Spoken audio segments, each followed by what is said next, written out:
We do have students going to EACC, so we get credit for that. Computer science credit, this is an area it's hard to find a teacher, especially to get one to come to Brinkley School District to actually teach computer science. So for the number of kids that sign up for, we're trying to raise awareness for the kids to understand that the career path that leads into with computer science. And so we get credit for that. And so we offer it virtually, but if kids don't sign up for it, we just have to offer it, then we don't get credit for it. So these are the things that factor into the schools getting a D rating. It's just not about test scores, it's other things. Community learning, service credits. We have kids that go to do internship, where you have to have a certain code on your license to be able to be that teacher. Well, I'm that teacher. I'm the teacher of record now, so we will have kids this year that's able to get credits for that. So we're trying to look at those areas where we are losing points in order to help us to better improve our school rating and our overall grade. So, and I did put it out there on Facebook and the PTA page so the people could have an explanation of why we received the grade that we did. Report on K2 progress. When we look at, this is the mid-year, and I got mine year, it's the mid-year report for K2. We have to have, and this is why you're just now getting this report this time, because they have to have taken the assessment at least twice. So they take it at the beginning of the year and the middle of the year. Otherwise, they don't really give us a progress report until they have taken it twice. So that's why we're getting it now. If you look at Ms. Donovan's class, she has 18 students. She has 67% of her students that have met growth in the, have made sufficient growth. It's not saying that they're all the way on grade level where they need to be, but at this time of the year, they have made sufficient growth. Ms. Jarrett, 56%, Smith, 63%, Adams, 80%, Hunt, 85%, Bainey, 62%, Ms. Bean, 86%. And if you go over here, the STAR math is not assessed at the kindergarten level. But if you see down here, this is an area we have to start looking at with our early grades is math. We had fewer students that met that growth within those ranges. So I think, you know, you see with Adams, it was 0, Hunt 0, Bain, it was 19%, Bean 14%. So with that lower grades, we have to start looking at that with the math, and I will come up with the, get with the principals and see what we need to do for those lower levels, because they take this assessment again at the end of the school year. So we expecting to see more progress with our math there. Where we're sitting now, of the 133 students tested in K2 reading, we only had 25% that are not showing adequate growth. So we have to look at the data. You know, even though you may look at it and say, well, 75% of the kids are where they need to be K2. That's not adequate. We got to make sure that we're educating all the kids. So we got to go in and look at those students and provide specific intervention for that 25% that's not making adequate progress.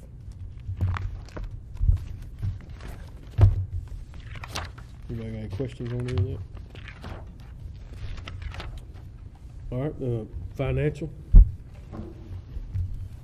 Financial, current bank statement balance as of February the 28th, 2019 is $2,161,066.46. The financial summary for the Board of Education for the month ending February the 28th, 2019, funds available for operation. Beginning balance is $1,455,777.14. Receipts for the month of January 2019 total $514,444.37. The current month receipts for March of 2019 is $551,071.68. That makes the total available balance $2,455,777.14. $421,293.19. Expenses from January 2019 totals $401,511. Expenses from the current month of March 2019 totals $402,689.89. The total amount available after expenses brings the operating balance to $1,670,092.31. Amounts available from restricted funds are the building fund, $625,013.16. The debt service fund is in the negative by $140,584. Federal fund is in the negative by $49,905.08. The activity fund is in the negative by $66,890.56. The cafeteria fund is in the negative by $42,569.51, which brings the total balance for all funds to $2,161,066.46. And those balances that are in the negative, they're only in the negative because we're waiting on funds to be distributed from the Department of Education. Those funds are normally late. Some even come during the summertime. This is your financial summary. You said the activity fund was in the negative, but it's not, is it? According to her report, I don't know if that's a typo. It's got to be a typo. Me thinking, I don't think that it is. No. It's usually not each No. month. Yeah, I think it's a typo on her report. Yeah. Because I don't think that it is.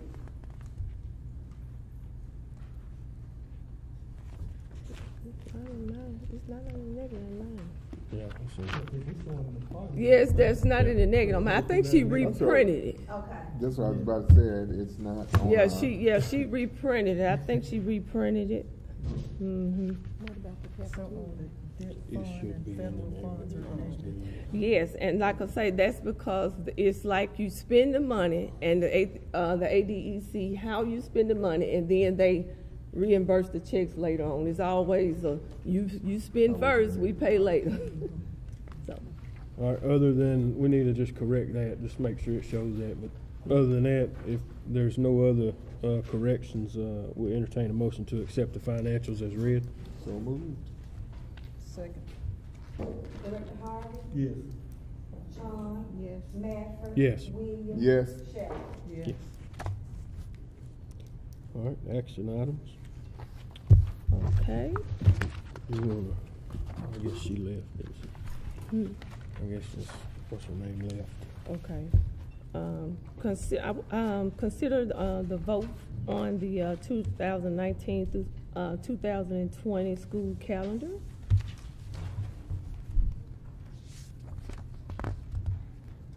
Approved by PPC, so I said so Yeah. moved. I'll second it. Director Sean? Yes. Manford? Yes. Harvey? Yes. Shelton? Yes. Williams? Yes. Okay, consider school board meeting time change from 6 back to 7 o'clock. All right, nobody has any objections to that, we'll entertain the motion. So moved. Second. Director Harvey? Yes. Sean? Yes. Manford? Yes. Williams? Yes. Shelton? Yes. Executive session. I guess in parking we could get her. All right, it's now 6:14. We'll move to executive sessions of personnel. All right, it's now 6:50. We call the meeting back to order. No action was taken in executive session. Do we have any motions? Yes, I'd like to make a motion that we add 1 year to the current 2-year existing contract for Ms. Poole. Second. Director Harvey? Yes. Shaw. Yes. Mafford. Yes. Williams. Yes. Shelton. Yes. Queen. Yes. All right, now Mr. Walker? First of all, I'd like to introduce myself to the new board members. I'm Lawrence Walker. I know most of you guys, but I think, is it Miss Chun, Miss New, Miss Quinn, Miss Shelton, Mr. Will? Yeah. The others that have been here. Anyway, I will just, I guess, the new ones know that there was a lawsuit filed against TERMINIX because they had been lying to us for years, claiming that they were conducting or doing annual inspections, and they were not, and we have the proof of that. I believe the last time we were here, it was before our first hearing. We've had 2 hearings. We had one in November, and we had one in January. Initially, we asked the court for 8 weeks for the trial time. We think it's going to take that much time. I don't think the court liked that because they immediately ordered us to mediation, and it was too early for mediation to go through, so mediation didn't happen. So we come to court, and I don't know if we've discussed it before, but there was an issue about how far back in time we can go against TERMINIX. Typically, you can only go back 5 years per the contract. You can get further than 5 years if you can prove fraud. So that was a central issue. And when we filed the amended complaint, the other side asked that the claims older than 5 years all be dismissed, and we had that hearing back in November, and we discussed that. The judge actually dismissed everything, even though the other ones weren't in front of him. I don't have a good reason for why he did that. I just know we have appealed it. And he didn't dismiss all the claims, because some of the claims required per contract arbitration. And those are being filed, and those are going forward. But there's going to be probably about an 8-month delay before we get back hot in court. But I think we're going to use this time, and I know we have been already working on it, to continue to get our ducks in a row. So the team is still, Campbell is the lead out of Alabama, and Bob Davison, of course, in North Little Rock, and the rest of the lawyers at my office. We're using this time, and I understand you guys they've been out here, and there's stuff that is happening here. Does anybody have any specific questions? I couldn't hear real good. Did you say that the judge dismissed everything? The judge dismissed everything, even the stuff that wasn't in front of him. So I have no idea why he did that, but we briefed the case, and matter of fact, I can get you guys all copies. It's at the clerk's house in Clarendon, if people are interested in actually seeing the work that has been done. But I'm telling you here tonight, the judge is wrong, and we put that in the brief. And I think it's basically the 8 weeks of trial. He's just trying to find a way for us to figure out getting it done. And you know, your whole facility is banking on this, so I don't believe that we'll ever settle. We're probably going to trial on this. I would. Did we have a contempt of court when you done that? When he dismissed it? No, he's the judge. I mean, all we can really. Well, I know, but you're the lawyer. all we can do is go to the judge above his head, Yeah, and that's what we did. I was just going to ask, who was sitting on the bench at the time? Yes, who was the judge? Oh, Morwich? Chris Morwich? Chris Morwich? Really? His Honor, Chris Morwich. But yeah, he was the judge that's assigned to this case. Yeah, I think he was. He used to be a prosecutor for Fletcher Long over in Forest City, St. Francis. Now he's the Roman judge. Mm-hmm. And who did you appeal it to? We appealed it to the appellate court in Little Rock. Yeah, and there'll probably be a panel of judges that will sit it back down, but it takes some time for all the briefing to commence and then the response to be, and then the judges to actually sit and have a discussion, and we may have oral argument in Little Rock concerning the case. But And so what part of it has to go to arbitration by the contract? there are several of the building contracts required arbitration, and we're not talking about anything that would have been fraudulent, like owed further than 5 years. I forget specifically, I think it's the high school. Several of them that we're just gonna go sit down with an arbitrator. And those won't be small dollar items either. I mean, it's not quite, I know we're trying to get somewhere in the $25 million range, and we got some there'll be some time and effort on that, but the judge is aware that that's what, when we had the hearing back in November, they got up, TERMINIX said, we feel that we could settle this case if we paid them, I think it was like $90,000 today. And Tom got up and said, we feel like we could settle it if they had 25 million. So that's about how far apart we are. So with your idea, you're saying going to trial and everything, how long do you think we're out on coming up with? Well, this was a significant delay, so I'd say this one probably set us back about 8 months, and then we were asking for a 2-week trial, I mean a 2-month trial within the next year. So I think we can continue to get a lot of the stuff prepared, but it's just going to depend on when the court will give us this 2 months that Tom says he looked at it and he believes it's going to take 8 weeks to try this case. And I don't know if anybody would be willing to attend for 8 weeks, but it seems clear now that the judge doesn't want to be there for that amount of time. But I would say right now, it's for maybe 2 years.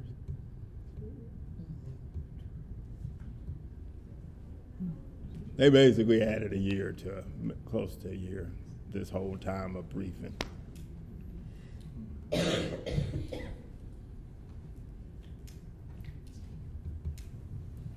So what happened to arbitration? What Nope. happened to that? The arbitration part is going forward. The cases that are going to be arbitrated are being arbitrated. The arbitration part, those claims weren't part of the lawsuit because we couldn't bring them as part of the lawsuit. So there will be, those things should settle within probably before the end of this year, maybe in 5 or 6 months.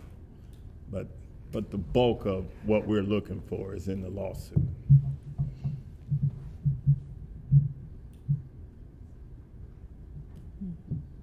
Anybody else? Yeah. In the judge's rulings that they have to write out, he didn't put a cause or anything for dismissing the entire case? He did not. We also wrote that up. And he's supposed to put findings in there, which he did not do. He just don't want to hear it? What? Well, I don't know what his motivation is, but, you know, I don't even know that I would speculate about it. Right. Is he an appointed or elected? He's an elected judge. Right. Okay. Will he be the one that's hearing this case all the time? Yes, he's supposed to be. Unless something happens to him or something like that, or takes another job, it's his case.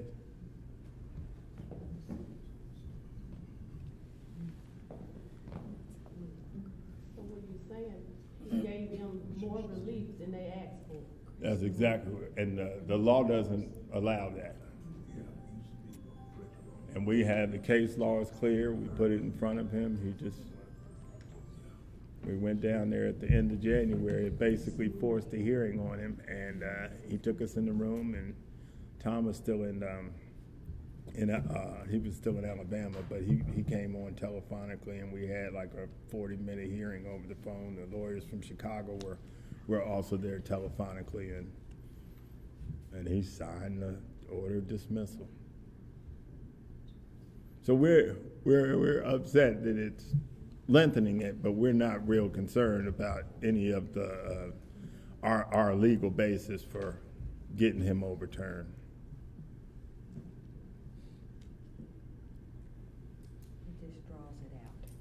It does. I mean, you know, when you get lawyers involved, it just slows down.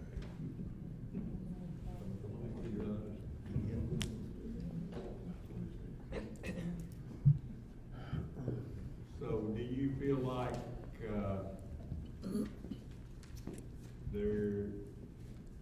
what would be your best guess of how we're going to end up coming out of this deal right now? What are the odds that we're going to end up getting? Well, I can tell you this, there are about 9 lawyers on our side working on it, and equally as many on the other side. You don't get that many people pushing papers unless we feel like there's a real reason and a mean, we got the lawyers that came in to help us with, but they're running point. The Campbell Law Firm, that's all he does. It's over 30 years. Is basically sue TERMINIX. And he feels really good about this case. And where is he out of? He's out of Birmingham. Birmingham. Mm-hmm.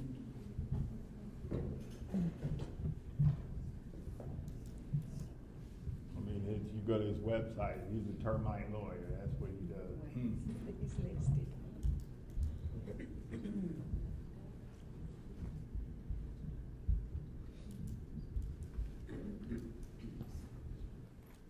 All right, we appreciate it. Thank you.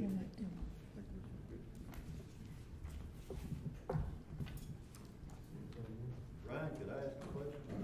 Not concerning that, but the termites are in the high school building. Have they been killed, eradicated, or are they still working today? Working, I think. They don't spray the high school, and I think it's because of it's in litigation, and no one wants to So termites are continuing to work on it. deal with that, and it's just not in the high school, there's other spots where there's termites. We had Orkin to come, I think from Memphis, right after the deal, and I think they kind of touched on everything, but I don't know. Can we treat the termites in the high school? Or? I think we can. Actually, what the first people that came out, the termite companies in Arkansas, they're regulated by the plant board. So we called the plant board. The plant board came out here and they inspected. Right, and see, I called them about, getting, TERMINIX to come back out and do that, and the plant board is pretty much hands off with that.